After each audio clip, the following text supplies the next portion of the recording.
자, 안녕하세요. 오늘은 이제 그 7주차가 되겠죠. 오늘 마치고 나면 이제 8주차에 중간고사를 치게 됩니다. 이제 좀 이따가 중간고사 공지를 할 테니까 반드시 그 시간에 와서 저희 제한된 시간입니다. 거기서 쳐서 그 온라인으로 그 과제식이죠. 그걸 이제 업로드 하면 될 겁니다. 자, 저번 시간에 배운 게 이제 그 뭡니까? 사회적 존재와가 개인주의적으로 행동했을 때 발생하는 구성의 오류, 저축의 역설, 또 이런 문제를 해결하기 위해서는 소득 분배 정책이 필요하다는 그런 얘기를 했죠. 오늘은 이제 지금 그 다음에 나오는 죄수들의 딜레마는 생략하도록 하겠습니다. 또 양이 많았어요. 생략합니다. 대신에 122페이지 수요 곡선으로 들어갈까요? 이제 수요 곡선은 이제 그거 하기 전에 그죠? 중간고사 공지를 좀 해야 되겠는데 중간고사는 딴 게 아니에요. 우리가 만나서 시험을 칠 수가 없잖아요. 지금 코로나 때문에. 그래서 또다시 이제 과제란에 올려야 되는데 요거는 시간 안에 딱 올려야 됩니다. 그날 딱 해야 돼요. 그 뭐냐면 지금까지 여러분들이 과제를 쫙 매주 제출했죠. 이걸 있죠. 한꺼번에 모아서 예? 다시 이제 그 요약을 지금까지 배운 내용을 참조하면서 전체적으로 하나의 주제로 만들어서 여러분들이 제출해야 됩니다. 그렇죠? 그러니까 일단 1주, 2주, 3주, 4주, 5주, 6주, 7주까지 쫙 그 분리를 해야 돼요. 그래야 실제로 어, 뭐 강의를 들었는지를 알 수 있으니까. 그 다음에 이제 전에 여러분들이 올렸던 거는 달리 지금 그때 올릴 때는 1주, 2주, 3주마다 여러분들이 새롭게 또 생각했겠죠. 그걸 좀 더 이제 추가하고 그리고 또 수정을 해야 됩니다. 왜냐하면 처음 배웠을 때하고 1주차의 내용이 처음 배웠을 때하고 지금 배웠을 때를 가지고 평가해 보니까 좀 다르죠. 그 달라진 어떤 생각들을 다시 이렇게 조정을 하되 그러나 그 내용은 그대로 그날 배운 내용은 그대로 둡니다. 그러나 여러분들이 마음대로 그걸 중심으로 해서 수정을 해도 됩니다. 그 이제 그 수정한 것을 보고 또 여러분들이 대해서 중간고사 평가를 할 건데 중간고사는 30점이니까 굉장히 큽니다. 그죠? 100점 만점에 30점, 그 다음에 40점은 기말고사고 나머지 20점은 출석 점수고 이렇게 되겠죠. 그 다음에 과제하고 그렇게 되어 있으니 굉장히 크니까 잘 수행하시기 바랍니다. 그리고 나서 이제 그 전체를 여러분들이 이제 또 요약을 할 겁니다. 한 10줄 안으로 그죠? 요약을 해가지고 소감까지 넣고 이렇게 하는 겁니다. 다시 내가 과제를 올리도록 하겠습니다. 자, 오늘은 이제 수요 곡선에 대해서 배우도록 하겠습니다. 자, 그 122페이지로 들어가면 되겠죠? 사진에 나와 있죠, 그죠? 122페이지로 들어갑니다. 어, 자, 그러면 이제 역시 그 우리 경제학은 그죠? 인문학과 자연과학 위에서 있다고 그죠? 뭐 매번 하는 얘기죠. 매번 하는 얘기는 왜 합니까? 이게 가장 중요하다는 거예요. 그래서 여러분들이 나중에 과제를 낼 때도 이 어떤 그 주제를 중심으로 해서 과제를 수행하면 내가 딱 보고 이 학생은 다 몰라도 그러나 이 주제는 정확하게 알고 있구나 이렇게 평가하면서 좋은 점수를 줄 수 있습니다. 그러니까 수업을 이렇게 안 들은 사람들은 모르는 거죠. 뭐 교환만 보고 뭐 그 교과서 보고 한다고 해서 이런 말들이 안 들어 있으면은 그 점수가 안 좋겠죠. 자, 그래서 오늘은 이제 그 여러 가지 다섯 가지 질문 중에서 이제 존재 양식이라고 했죠. 존재 양식에 들어있다. 자, 뭐 본성, 인지 능력 했고 이제 오늘 존재 양식 인간은 어떤 모습으로 존재하는가 여기 있다고 했죠. 자, 뭐 잘 알고 있다시피 그 신고전주의 경제학은 개인적 존재, 그지? 고립되어 있는 존재. 그래서 남에 대해서는 신경 안 쓰고 자기 계산만 하는 거죠. 옆도 뒤도 돌아보지 않는 그런 존재. 그런데 비주류 경제학, 즉 제도 경제학과 케인스 경제학은 사회적 존재로 가정을 하고 연구 모델을 만들어 나갑니다. 사회적 존재라는 것은 뭘 얘기합니까? 나뿐만 아니라 타인을 우리가 생각하는 거죠. 경제 활동을 하는 데 있어서 나의 어떤 내 일에만 집중해서 계산하는 것이 아니라 타인의 생각은 어떤지, 즉 관계 속에 있는 거예요. 사회라는 건 뭐 하는 거예요? 예, 여러 사람이 모여 있는데 그 여러 사람이 대면대면 하는 것이 아니라 서로 관계를 가지고 있는 거죠. 관계를 가지고 있으면 항상 남의 어떤 시선과 생각을 의식하면서 내 결단을 내리는 거예요. 알겠죠? 예, 사회적 존재 뜻을 알겠죠? 자, 그래서 이제 사회적 존재가 이제 어떤 개인주의적으로 행동할 때 비용의 역설과 저축의 역설이 생긴다고 했죠. 이제 오늘은 이제 사회적 존재가 사회적으로 행동할 때입니다. 알겠습니까? 여기 중요한 거예요. 사회적 존재는 분명해요, 우리 인간은. 근데 이게 사회적으로 행동할 때, 즉 앞에는 개인적으로 행동했죠. 자, 그 중에서 우리는 이게 사회적으로 행동한다는 것은 우리가 사회하면 서로서로 돕고 뭐 옆에 있는 사람을 생각하고 도와주고 협력하고 이런 것도 있죠. 그러나 아주 질투하고 그다음에 자기 주체성을 잃어버리기도 하고 막 그러죠. 남을 모방하고 이런 얘기예요. 그러니까 지금 표 6-3에서 서로 사회적으로 행동하다 보니까 결과가 더 나빠져 버린 거죠. 원래는 적어도 S의 합이 35는 돼야 되는데 35보다 작아버리는 형태가 되겠죠. 또 역시 이제 이거는 개인주의적으로 행동했을 때의 결과나 지금 사회적으로 행동했을 때의 결과나 같죠. 그러나 중요한 것은 앞에 비용의 역설과 저축의 역설은 뭡니까? 개인주의적으로 행동했을 때 이렇게 구성의 오류가 생겼고 지금은 사회적으로 행동했을 때 또 구성의 오류가 생겼는데 오늘 그중 하나가 과시소비입니다. 즉 자랑하려고 하는 소비. 자, 경제는 생산, 분배, 소비 이 세 가지로 이루어지고 이것을 관리하는 활동이라고 했죠. 그죠? 첫 시간에. 그 중에서 오늘은 소비에 들어가는 거예요. 알겠습니까? 자, 그러면 이제 앞에서 이제 소비에 이제 들어가기 전에 또 우리가 1-2에서 배웠던 경제학은 뭐 하는 거라고 했어요? 상당 부분이 그죠? 우리의 일반적 진술을 형식화 시키는 그런 특징을 가지고 있다고 했죠. 그래서 이 형식과 순서를 한 번 더 기억하세요. 자, 일반적 진술을 다시 어떻게 합니까? 부호로 처리하고 이걸 다시 인과관계로 만들죠. 그래서 뭐 가장 간단한 1차 함수로 수식화 시키고 그것을 다시 그래프로 그린다. 이 과정 기억하시기 바랍니다. 이게 중요합니다. 오늘 할 때. 자, 그러면 이제 먼저 우리의 존재 양식, 인간은 어떻게 존재하는가에 대한 동일한 질문에 대해서 신고전주의 경제학은 인간은 개인적으로 존재한다. 즉 개인적 존재를 가정하면서 경제학 모델을 만들어 나갑니다. 나중에 그러면 비주류 경제학은 사회적 존재를 전제하면서 또 경제학 모델을 만들어 나가겠죠. 미리 우리가 예측을 한번 해보고 자 이제 다시 신고전주의 경제학의 수요 함수에 한번 집중을 해봅시다. 자 다시 신고전주의는 인간이 어떻게 존재한다고요? 개인적으로 존재한다. 자, 로빈son 크루소와 동일하게 존재한다고 했죠. 자, 그런데 이 인간은 어떤 인간이다? 아주 합리적으로, 완전한 합리성을 가지고 있는 거죠. 그러니까 슈퍼컴퓨터만큼 정확하게 계산하고 0.001도 다 계산해낼 수 있는 그런 소비자들. 우리는 별로 못 그런데, 그죠? 그 다음에 이 소비자는 있죠. 오로지 경제적으로만 생각하는 겁니다.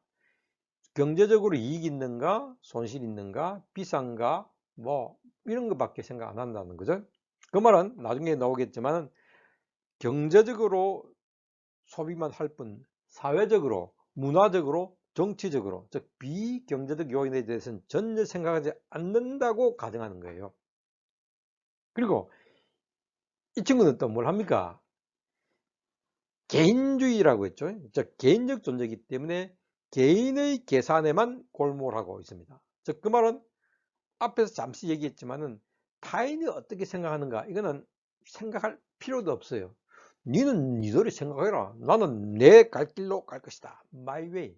우리 얘기만 해야죠. My way가 바로 신고전주의 경제학의 소비자가 가지고 있는 특징이에요. 자, 왜 그렇습니까? 개인적 존재라고 했기 때문에 이 말이 중요합니다. 자, 그래서 신고전주의 수요자의 여기서 수요자와 소비자는 같은 의미로 씁니다. 교수님이 한 번씩 소비자하고 수요자 이렇게 얘기한다 하더라도 원래는 조금 달라요. 그러나 여기서 여러분들한테 이것까지 전부 또 차이를 설명하면은 배가 산으로 올라가 버려요. 그죠? 그러나 지금은 요 정도 막 비슷하다고 생각해도 큰 무리가 없으니까 같다고 우리 가정합시다. 공부할 때는 이렇게 해야 됩니다. 자, 가정하고 갑니다. 자, 신고전주의 수요자의 수요 법칙이 있습니다. 즉 뭡니까? 여러분, 자, 짜장면을 한번 생각해 볼까요? 여러분, 가격이 짜장면 비싸. 여러분 어떻게 합니까? 짜장면 많이 사 먹습니까? 적게 사 먹습니까? 대부분의 경우는 어떻습니까? 짜장면 가격이 높으면 막 짜장면 우리 한 그릇 사가지고 둘이 나눠 먹자 이러죠. 근데 가격이 낮으면 어떻습니까? 누구씩 사 먹자 이러죠. 이건 매일 하는 얘기 아닙니까? 그죠? 여러분 그렇게 하죠. 짜장면뿐만 아니라 또 뭐가 있습니까? 옷을 한 벌 산다. 옷이 되게 비싸네. 야, 좀 오늘 한 번만 사자 하는 거예요. 좀 싸다. 한 대벌 사갈까? 이러죠. 다 뭡니까?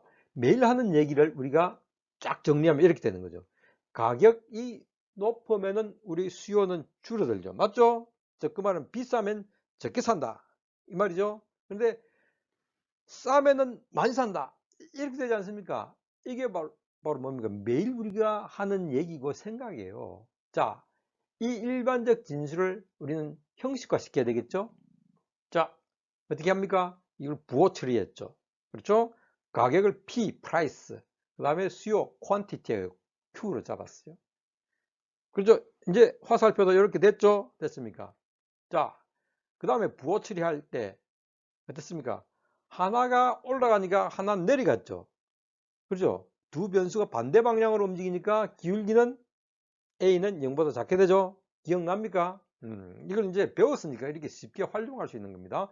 앞에 배운 걸 자꾸 활용해야 공부를 잘하게 됩니다. 자, 이래 되면 이제 이걸 우리가 뭘 해야 됩니까? 원래는 이걸 어떻게 해야 돼요? 함수 1차 함수로 이제 수식으로 만들어야 되겠죠? 자, 그런데 여기 생략합시다. 1차 함수로 만들어야 되는데 일단 이걸 그림으로 이제 넘어갔습니다. 자, 수식화해서 생략하고 도식화로 넘어갔습니다. 그렇죠? 도식화로 딱 넘어가니까 어떻게 됐습니까? 수요량과 가격은 서로 반대 방향이니까 기울기가 이렇게 됐죠. 그렇죠? 이게 바로 뭡니까? 여러분들이 이렇게 이제 짜장면이나 옷을 살 때 남들이 어떻게 생각하는가는 고려하지 않았습니다. 오로지 내가 혼자서 계산하고 내 혼자서 판단했죠. 그렇죠? 자, 우리가 대부분 이렇게 뭘 합니까? 짜장면 사고 옷 사고 할 때는 아마 개인주의적인 존재로서 이렇게 행동을 하는 거예요. 자, 그래서 도시화 시켜보니까 어떻습니까?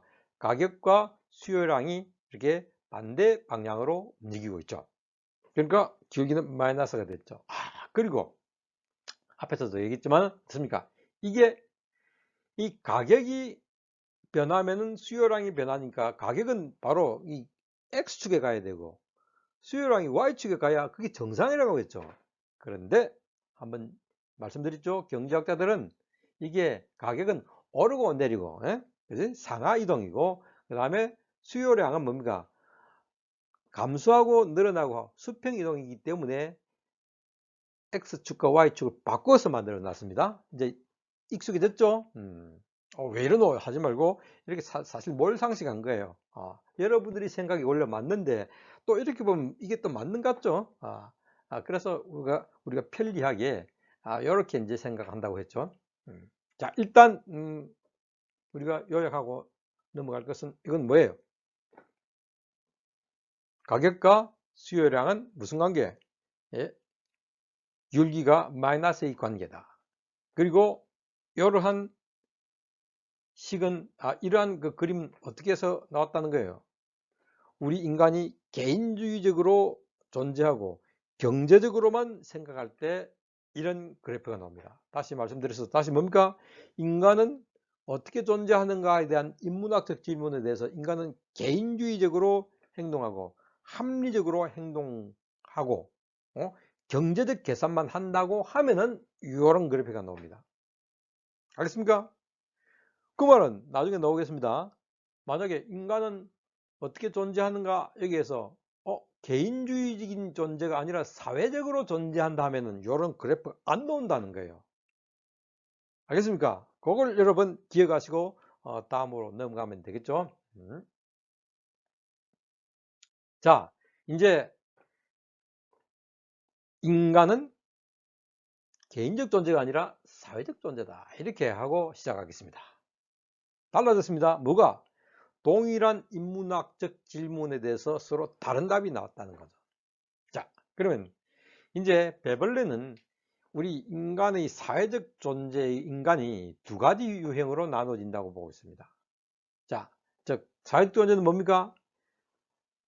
개인으로 존재하는 것이 아니라 타인과 관계를 맺고 있는다는 거죠. 세 번째 나와있죠. 그죠? 1번의 세 번째. 그죠? 타인과 관계를 맺고 있는 존재라는 거죠.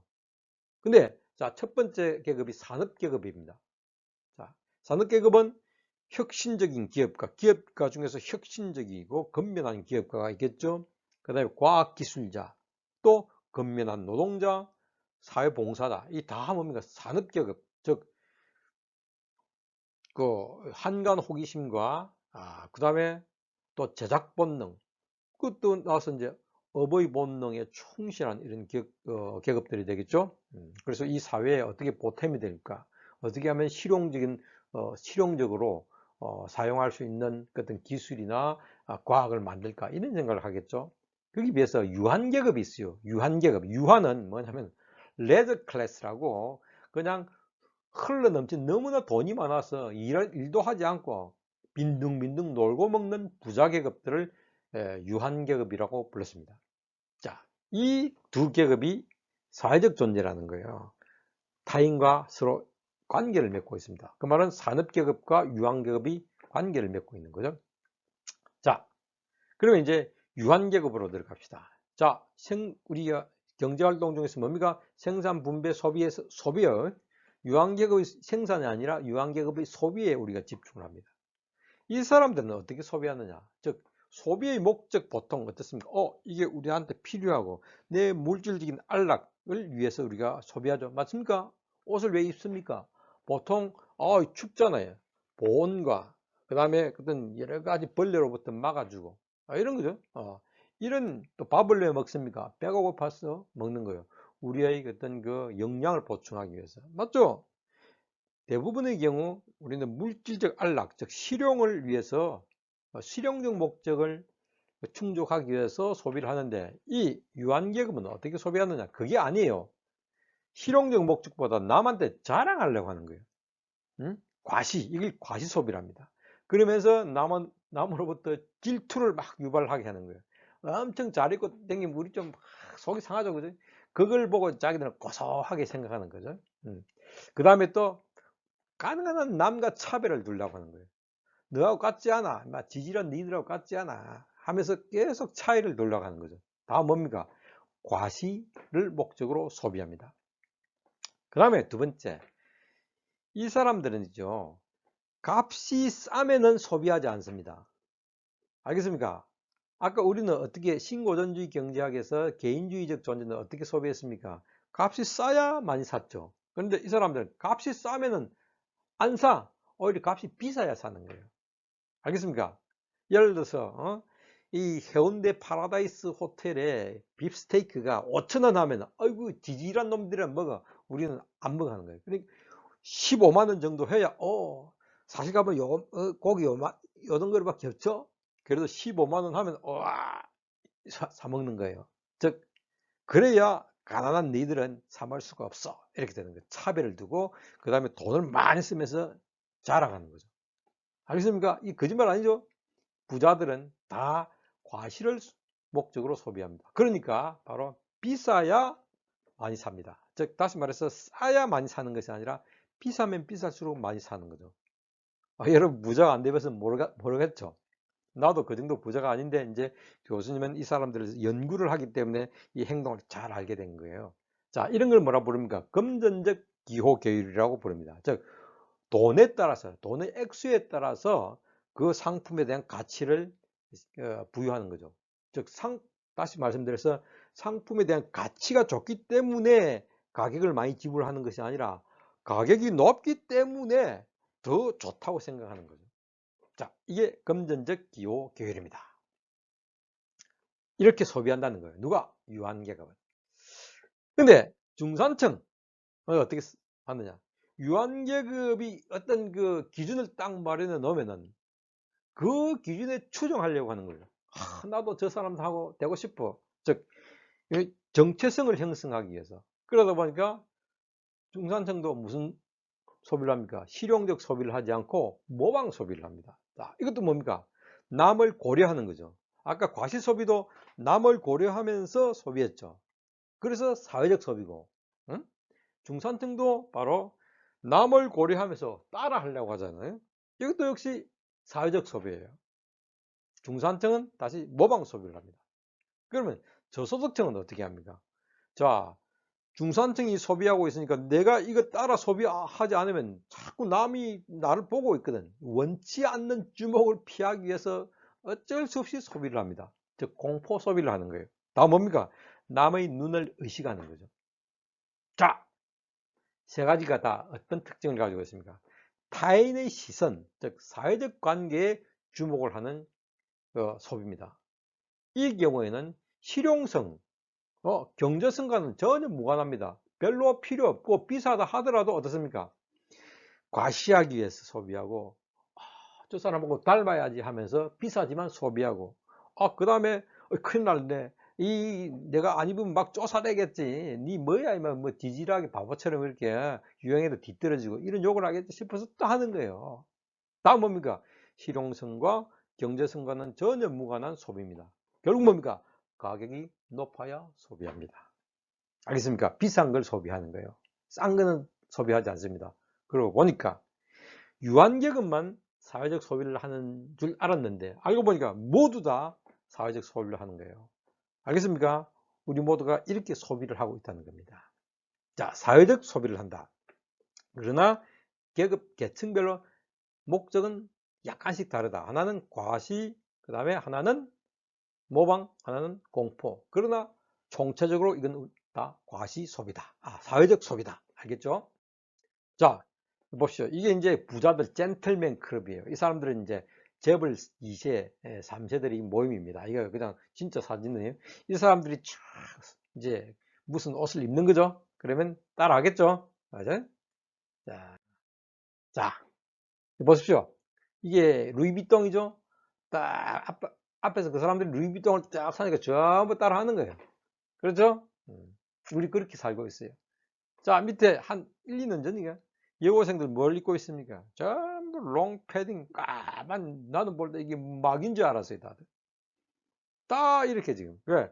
남이 입으니까 전부 모방하고, 그 다음 공포. 여러분도 그런 경험 많이 했죠? 부모님들이 그렇게 부유하지도 않아요, 그죠? 나도 그렇게 돈이 많지 않아요. 그런데도 친구들이 입으니까 전부 따라 입어야 되는 거라. 아니면은 막 배제당하고, 그죠? 눈치 주고 이러니까. 그러니까 빚을 내서라도 있는 거예요. 불쌍하게 우리는 살고 있어요. 자, 보십시오. 우리 고등학교 학생들 대상으로 이제 설문조사를 해봤더니 필요하지 않는데도 유행 때문에 구입하는 사람들이 거의 78%입니다. 그렇죠?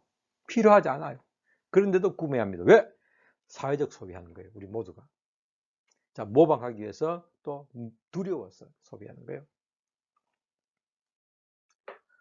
볼까요? 이제 내년에 이제 어떻게 될 것인가. 이 바지가 옛날에는 좀 길었죠. 이제 소비가 이제 바지가 이렇게 짧아지는데요. 좀 더 넓어졌죠. 지금까지 뭐 레깅스 좀 좁은 바지는 또 넓어지는 거예요. 남자들도 정장이 또 푹 넓어지는 거예요. 이거 이렇게 하면 전부 또 따라 하는 거예요. 그러면 어떻게 합니까? 여러분들, 그 장롱 안에, 그죠? 옷장 안에 멀쩡한 바지 입고, 멀쩡한, 가다마 입고 하는데 다 버리는 거죠. 이게 문제죠. 다 왜 그렇습니까? 튼튼한 옷이 있고, 떨어지지도 않았는데, 결국 다 버리면 또 새로운 것을 입는 거죠. 왜? 우리 모두는 뭘 하고 있다? 경제적, 실용적 소비하지 않고, 사회적 소비를 하고 있기 때문에 그래요. 자, 여기 보십시오. 밑에 신세계 백화점 매장에서 연령별 명품 구매 비율, 명품을 볼까요, 이제는? 2007년에서 2011년까지 뭐가 변하고 있습니까? 예? 빨간색이 그죠? 이제 20대죠. 20대가 점점 이제 명품에 많이 관심을 가지게 되고, 이 30대도 그죠? 엄청나죠, 그죠? 이 돈도 별로 없는 사람들이 이렇게 막 명품을 구매하고 있으니까 알바를 해야 되고, 과로를 해야 되고, 죽을 지경이라. 사회적 소비가 뭔지 알겠죠? 자, 이 베블렌제화라고 하는데, 베블렌제화는 결국 보니까 가격이 높으면 수요도 증가하는 그런 재화예요. 즉, 사회적 목적을 충족하기 위해서 소비하는 재화를 베블렌 재화라고 얘기합니다. 자, 그래서 이제 형식화를 해볼까요? 어떻습니까? 가격이 높아져야 수요가 높아지고, 가격이 내려가면 수요가 낮아지니까 기울기는 A가 0보다 크게 되겠죠. 그렇죠? 근데 만약에 가격이 있지, P1 일정 수준보다 더 낮아버려요. 예를 들어서 루이비통 가방이 3,000원 한다 하면 아무도 안 사는 거라. 그러니까 P1보다 일단 P가 작으면은 Q는 제로가 되어 버리는 거예요. 알겠습니까? 즉 너무 싸면 아무도 안 산다 하는 게 바로 이렇게 표시됩니다. 재밌죠? 자, 이게 지금까지 한 얘기를 뭐 한 겁니까? 그림으로 그린 거죠. 즉 P1보다 어떻습니까? 작으면은 어떻게 됩니까? 수요량이 하나도 없죠? 가격이 이제 높아지면 어떻게 됩니까? 수요량이 높아지죠. 이게 베블렌즈야. DV로 되어 있죠. 근데 D는 뭡니까? 점선으로 된 게 바로 인간이 개인적인 존재일 때의 수요 곡선이죠. 우리가 본 거죠. 지금은 DV는 뭡니까? 사회적 존재일 때의 수요 곡선입니다. 이해하겠습니까? 이제 쭉 넘어가잖아요. 자, 이러면 이런 사회적 소비의 원인이 어디에 있습니까? 바로 유한계급이 통장에 너무 많은 저축을 가지고 있고 너무 많은 소득을 가지고 있는 거예요. 즉 불평등하기 때문에 그래요. 그 다음에 두 번째는 뭡니까? 이 중산층도 사회적 존재로서 주체의식이 부족한 거예요. 여러분 반성해 봅시다. 이 멀쩡한 거 막 남들 눈이 이제 두려워가지고 헛된 욕망 때문에 주체의식이 부족해서 이런 사회적 소비가 생기는 거예요. 그죠? 사회적 존재로서 저소득층도 차별에 대한 공포, 이것 때문에 이렇게 되는 거죠. 자, 그러니까 해결 방안은 뭡니까? 그림을 보십시오. 이 부자들은 엄청나게 차려먹고 있지만 이 가난한 애들은 지금 말라 죽고 있는 거야. 이 세계가 이렇게 우리나라도 이렇다는 거예요. 이런 불평등 구조 속에서 바로 사회적 소비가 발생하게 되는 거죠. 알겠습니까? 그러니까 결국 뭡니까? 소득 분배를 통해서 불평등을 해소해야 과시 소비가 없어지고 공포 소비도 해소가 되는 겁니다. 그와 함께 우리 중산층도 그죠? 좀 더 성찰을 해야 되겠죠. 너무 그 부자들만 따라 하려고 하면서 이런 문제가 생긴다는 겁니다. 자, 오늘 여기까지 할까요? 조금 길죠?